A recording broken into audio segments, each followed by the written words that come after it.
So his work, the way he's developed his work, has been influenced by all sorts of different things, as you can see.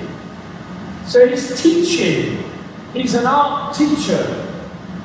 And he teaches in Disney. He teaches people in Disney how to be artists. I mean, that's amazing, isn't it? He also works in the National Portrait Gallery in London, the V&A Museum for the general public. So he's giving workshops and things like that. He's actually lived in London for 20 years. So he's probably more English than I am. And he's a visiting lecturer around the world. And of course, finally, he comes to Kaust, which is the centre of the world. So, welcome you, sir. Thank you so much, Chris. They don't learn how to draw anymore in fine arts colleges. And this problem is not recent. It's at least 100 years old.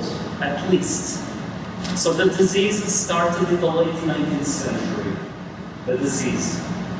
We're trying to cure it. So I need you to collaborate with all of your individual quirks and characteristics.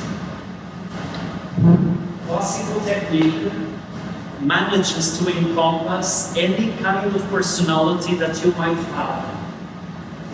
It doesn't matter your personality type.